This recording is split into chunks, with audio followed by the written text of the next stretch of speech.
Lo dijo él. A primera hora. 7 de la mañana con 17 minutos. Gracias por estar conectados con nosotros. Gracias por continuar en sintonía aquí en la primera hora. Vamos a entrar ya con nuestra primera entrevista. Lo tenemos a Pablo Coloma. Él es jurista, ya conectado vía Zoom. Doctor, muy buenos días. Muchísimas gracias por estar con nosotros aquí en la primera hora. Hola Andrea, muy buenos días. Muchísimas gracias por la invitación. Un saludo cordial también a la directa audiencia de este noticiero. Bien, vamos a conversar en esta conversación. Quisiéramos un poco desmontar también todas estas narrativas que se han impuesto ya, ¿no? En redes sociales, sobre todo sobre lo que ocurre con los adolescentes que cometen un delito. Es el caso de los dos adolescentes de 14 y 15 años que lo vimos, un hecho lamentable por cómo han ocurrido las cosas. Vimos en el aeropuerto de Guayaquil entonces a dos adolescentes atentar contra la vida de una persona y entiendo que ya se le ha dictado internamiento preventivo para estos dos adolescentes y quisiera entonces preguntarle, doctor, ¿qué es lo que pasa cuando un adolescente comete un delito? Gracias Andrea. Sí, qué importante que es aclarar estos conceptos que es muy común escuchar malinterpretaciones o incomprensiones en relación con lo que significa la responsabilidad penal de los adolescentes. Es importante mencionar que en efecto existe un régimen jurídico que regula lo que significa la responsabilidad de las personas adolescentes, es decir, de quienes tienen menos de 18 años y más de 12 años. Esto, por supuesto, obedece a una serie de principios que lo que hacen es configurar lo que se conoce como el derecho penal juvenil, que es una rama que hoy mismo está en desarrollo, que se ha planteado como un punto casi como de partida, como una suerte de partida de nacimiento de esta rama a la Convención sobre los Derechos del Niño, un instrumento internacional que data de 1989, que fue ratificado por nuestro país el año siguiente, en 1990, ya formó parte de nuestro marco jurídico esta convención.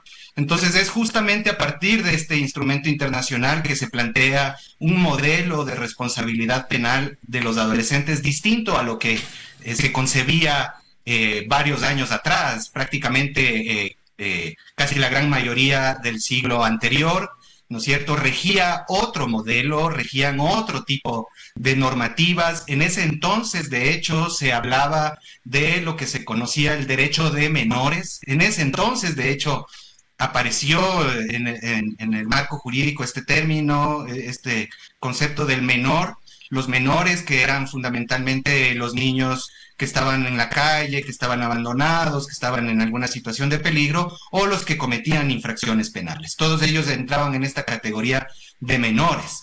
Pero algo que es muy importante resaltar es que en esa época, durante la vigencia de del derecho de menores, sí era aplicable la figura de la inimputabilidad. Se tenía una concepción distinta.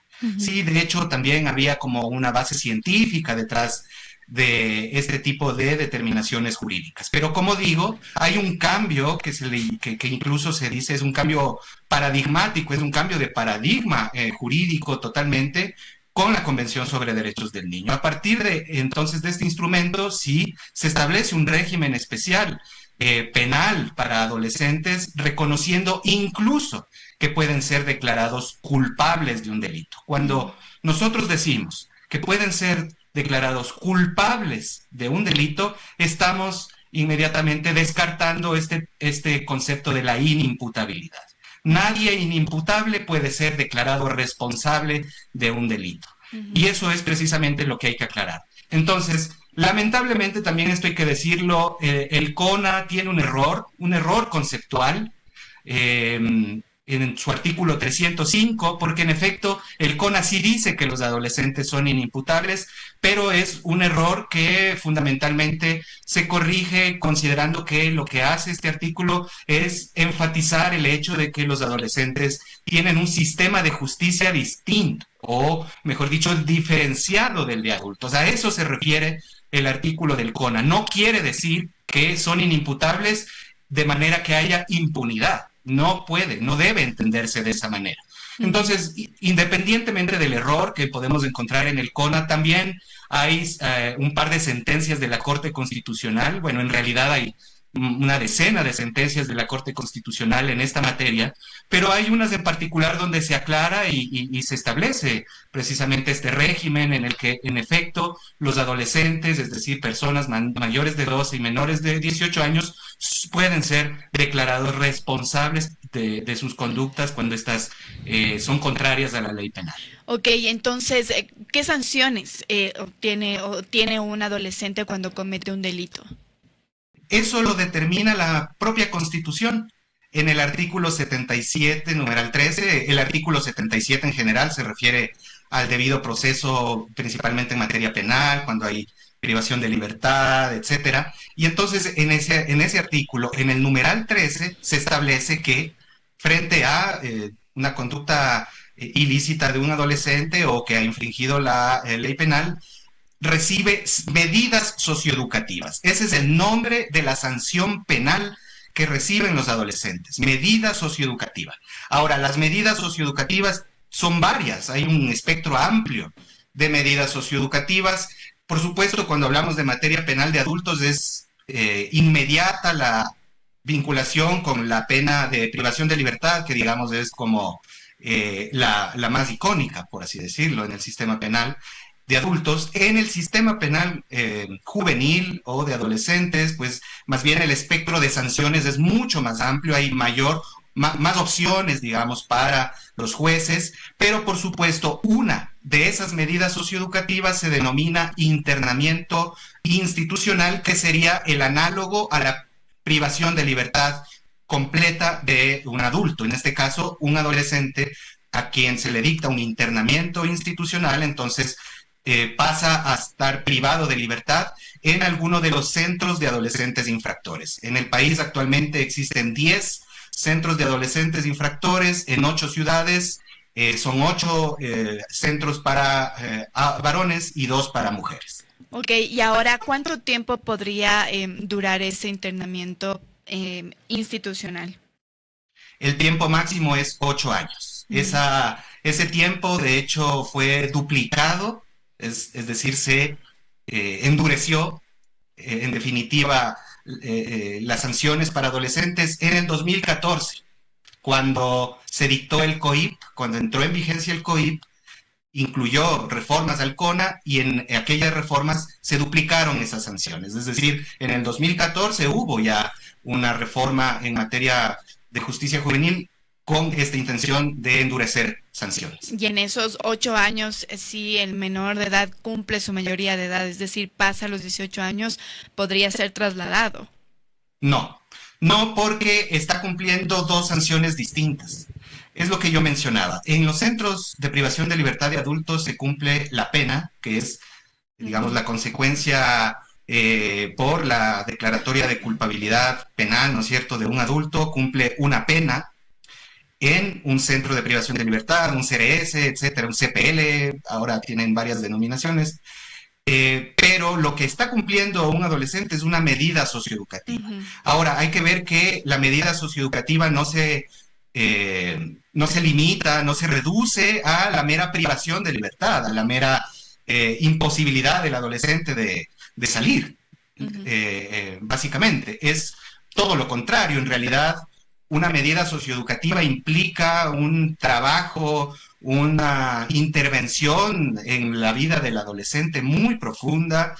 No olvidemos que la privación de libertad de un adolescente, precisamente porque se ha declarado su culpabilidad penal, no elimina o no extingue la patria potestad, por ejemplo, en el caso de los padres o los progenitores de ese adolescente. Entonces, el trabajo también que se hace en el contexto de una medida socioeducativa incluye también a la familia, incluye el acceso a todos los servicios y derechos que le corresponden, porque el único derecho que se le ha restringido es el de la libertad, ¿no? Motora, digamos, ¿no? El de poder moverse donde desee, pero los otros derechos, de acuerdo a normas internacionales que existen desde hace mucho tiempo, no solo desde la Convención, estas normas establecen que en el régimen de privación de libertad un adolescente debe recibir prácticamente todos sus derechos de educación, salud, vínculos familiares, etcétera. Entonces, ahí hay que diferenciar las medidas socioeducativas. También es importante mencionarlo, tal vez el nombre puede parecernos como más simpático, como más carismático el nombre, ¿no? Ujú. Pero en realidad, si pensamos en la medida socioeducativa de internamiento institucional, sí podemos intuir en que genera una afectación bien grave en general al desarrollo de un adolescente. Entonces, independientemente de lo que significa, sí, el que cumplan o acaten, ¿no es cierto?, la consecuencia por su responsabilidad penal, también hay que ver que las condiciones en las que actualmente se están llevando a cabo estas privaciones de libertad no son las más óptimas, ¿no es cierto? De hecho, es información oficial, uno puede ingresar a la página del SNAI y es información que se publica todos los viernes y uno puede verificar y evidenciar que de los 10 centros de adolescentes infractores actualmente, casi más de 7, creo que 8 centros tienen hacinamiento. Ujú. Entonces, desde esa perspectiva uno se pregunta, bueno, los procesos socioeducativos que se cumplen en estos centros, ¿qué efectividad están teniendo, no? Si es que hay condiciones de hacinamiento que finalmente también traen efectos muy, muy perniciosos en el contexto de privación de libertad. Hay centros que incluso, como el de Ambato, entiendo que incluso a los adolescentes que estaban ahí los pasaron hacia Quito. En Quito incluso hay el centro en donde hubo un incendio y hasta el momento tampoco se ha recuperado la parte donde hubo el incendio. Es decir, hay ese tipo de problemas. Pero ahora que tenemos, digamos, un poco más claro ese panorama, ¿verdad? Y lo voy a volver a recopilar. Hay responsabilidad penal, hay sanción, hay un régimen especial para los adolescentes. Hablemos de lo que pasa con quienes los reclutan. Es decir, claro, ahora hablamos de estas sanciones y de tales y de que cuando cometen un delito sí hay un régimen especial para ellos, pero ¿qué pasa con el reclutador, el que los recluta para que lo hagan? Esa es una gran interrogante que nos hacemos todos, especialmente quienes hemos visto el incremento de este fenómeno en los últimos años, ¿no? Ahí tenemos varias dificultades, empezando por las más importantes, digamos, o las de partida, y es precisamente el poder tener una definición clara de lo que significa el delito de reclutamiento.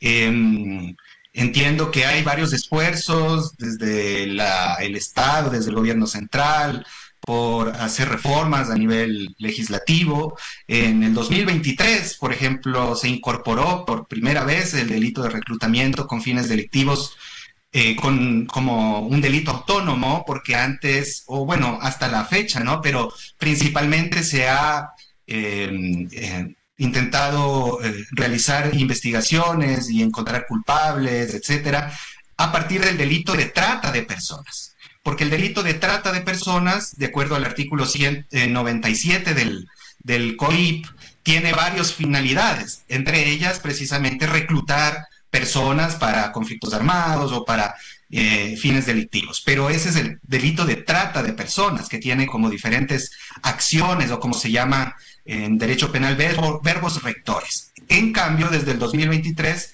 se incorporó pues el 369.1 en el COIP, con el tipo penal de reclutamiento específico con fines delictivos de niños, niñas y adolescentes. Ahora, hay muchas dificultades a nivel investigativo, a nivel técnico sobre todo. Nosotros hemos estado acogiendo de alguna manera la experiencia en este sentido de Colombia fundamentalmente. Justamente ellos han planteado estas diferentes modalidades, el uso, la utilización, el reclutamiento como diferentes digamos, categorías para darle algún tipo de denominación de acuerdo a diferentes circunstancias, ¿no? Y entonces también se habla de la diferencia entre reclutar para el conflicto armado, reclutar para los grupos de delincuencia organizada, etcétera. Todas esas como disquisiciones han tenido ya en Colombia, pues ellos tienen un conflicto armado de tantas décadas. Entonces nosotros estamos de cierta manera tomando esa experiencia, pero por supuesto son circunstancias también distintas y el desafío está también en poder ajustar esos tipos penales a las dinámicas actuales de reclutamiento, porque también eso finalmente va a aportar y va a facilitar, digamos, de cierto modo, las tareas de investigación, de juzgamiento, etcétera, en el caso de fiscalía, en el caso de función judicial. Esas son las principales dificultades actualmente, por eso finalmente no vemos en realidad pues, casos donde reclutadores terminen siendo sancionados, etcétera, precisamente porque todavía estamos en estas definiciones conceptuales de los tipos penales, de entender mejor cómo es que operan, o como se dice, el modus operandi en este sentido, de manera que se puedan hacer una configuración mejor. Ahora también hay que ver, se ha creado el COPRUNA, ¿no? Es esta comisión para la prevención, erradicación del reclutamiento. Ahí hay varios desafíos, yo veo uno de los principales, del que todavía no hay una conexión con otras funciones del Estado, en realidad. El COPRUNA solo está conformado por instituciones del gobierno central y ahí, por ejemplo, hace falta, por supuesto, a la función judicial, a la fiscalía, todo el trabajo que se tiene que hacer coordinado en ese sentido. Entonces, yo veo ahí las principales dificultades y qué decir del tema de la prevención, que también es un tema muy complejo. En esto, digamos, esta definición jurídica, si se quiere, en el Ecuador, tal vez hay alguna diferencia entre el uso, utilización, reclutamiento, etcétera, de los menores de edad, porque claro, no es igual, y si podríamos incluso explicarle a la audiencia también, para los que menos conocemos, sobre estas definiciones y qué implicaría para esa sanción. A ver, fundamentalmente estas diferentes categorías, como he dicho, o verbos rectores, están relacionadas con la intensidad, digamos, el grado de vinculación que se ha generado entre el niño, niña o adolescente y el grupo de delincuencia organizada. Es decir, ahí, por ejemplo, yo tengo, digamos, más una producto de mis propias reflexiones. Yo creo que el reclutamiento se perfecciona, digamos, finalmente llega a su punto máximo en el momento en que se ha logrado la total alienación del niño, niña o adolescente, en el sentido de que se ha logrado que el niño, niña o adolescente desee estar en esa situación, quiera ser parte y finalmente se conciba a sí mismo y se identifique voluntariamente, entre comillas, como parte de esa organización. Pero hay otras formas en las que se vincula a los niños, niñas y adolescentes en actividades delictivas, y es a través precisamente de coerción, a través de amenazas, de extorsión. Ahí justamente esta semana conversábamos en la Universidad Andina con Child Fund y otras organizaciones acerca del reclutamiento digital que se está dando a través de redes sociales, a través de videojuegos. Y precisamente cuando hablamos de situaciones de mensajes que reciben niños, niñas y adolescentes por WhatsApp, por Facebook, aparecen justamente estas situaciones de extorsión, ¿no es cierto? Sin perjuicio también de considerar situaciones de grooming, ¿no es cierto? Donde hay unos primeros acercamientos, pero con identidades falsas.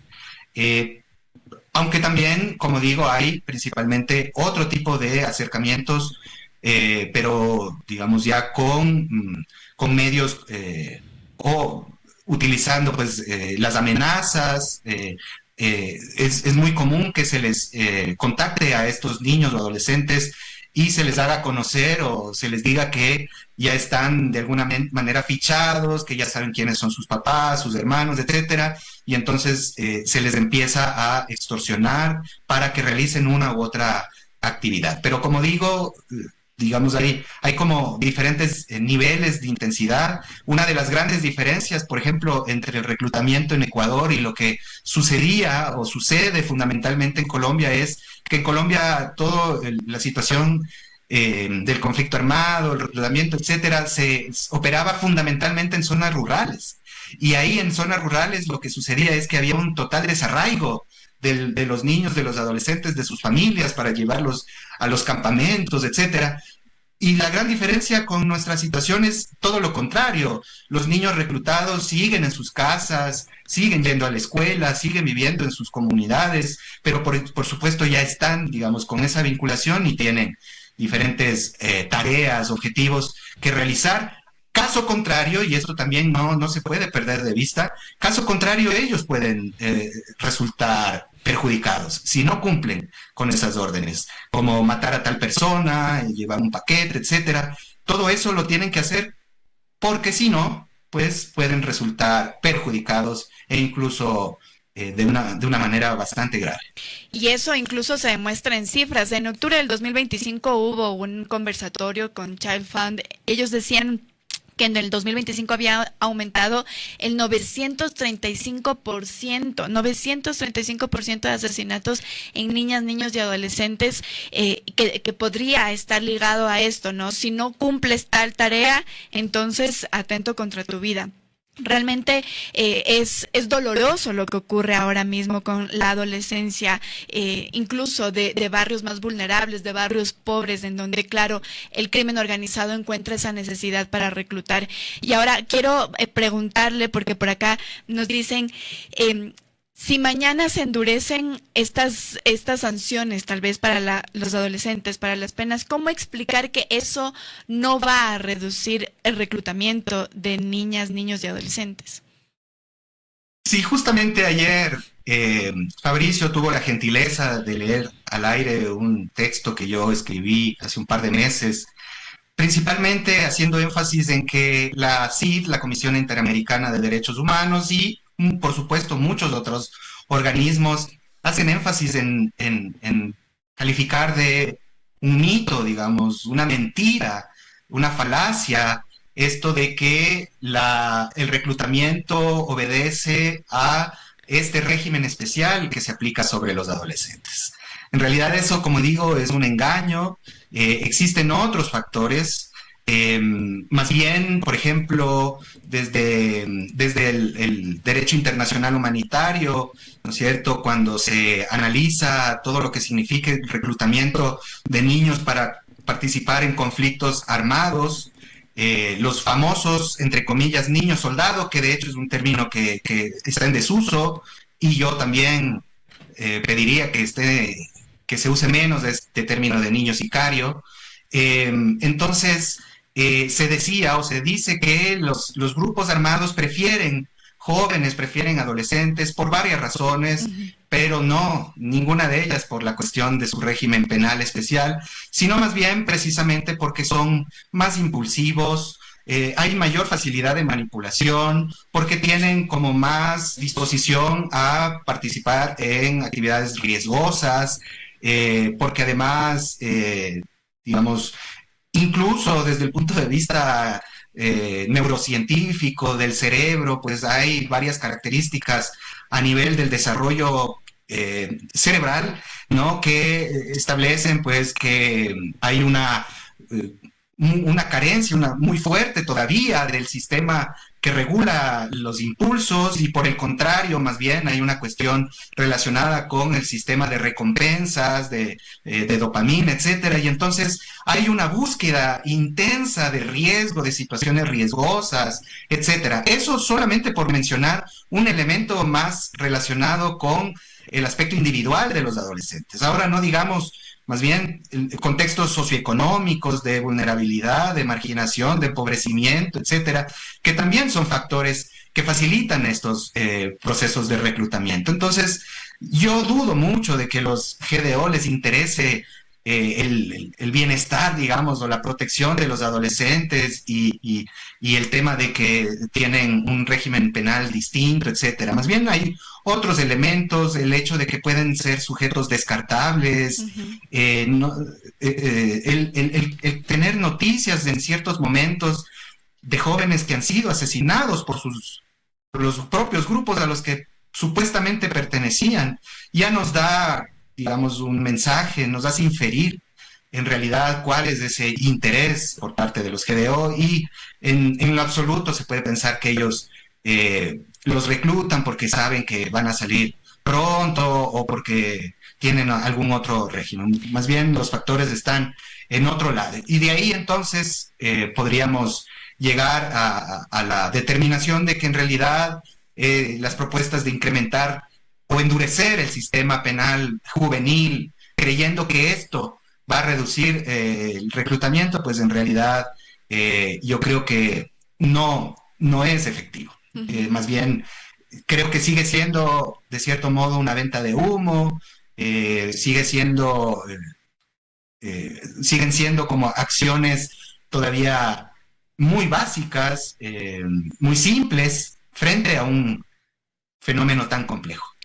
Qué dolorosa es lo que usted acaba de decir, sujetos descartables, que creo que es también el término que podría caber ahora mismo cuando se recluta a los adolescentes y el objetivo que se tiene detrás de aquello.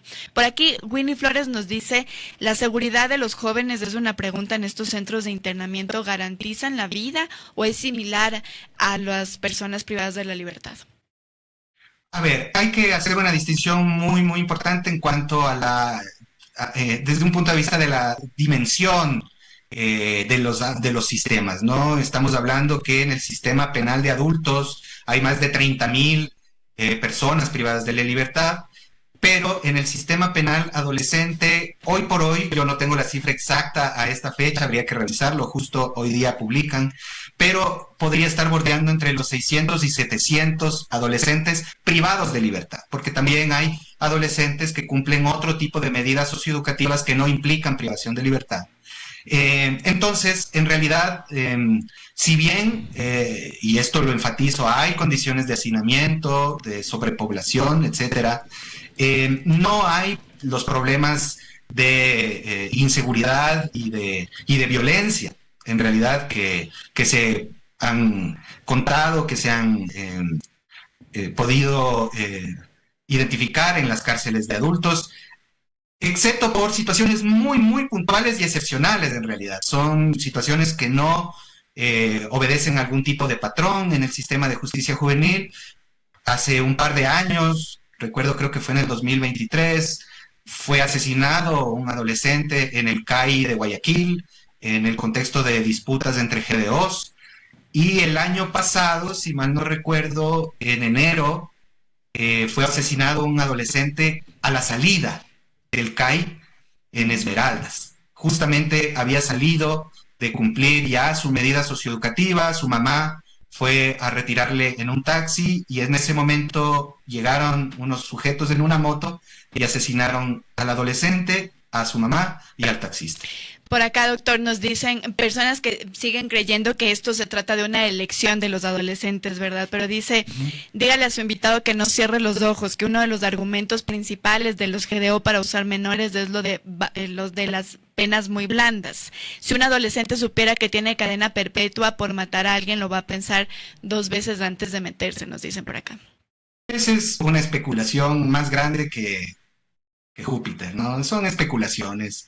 Es decir, nosotros, mire, voy a decir un absurdo, pero fundamentalmente nos permite plantear, digamos, reflexiones.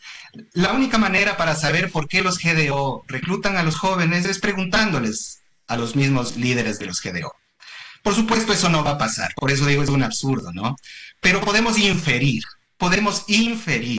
de muchas cosas. Y por eso digo, el hecho de que sean sujetos descartables, de que se les ordene hacer actividades las más riesgosas de todas que hacen los GDO, ¿no es cierto?, que implican o bien el riesgo de aprehensión, de detención, o finalmente el riesgo de muerte, ¿no?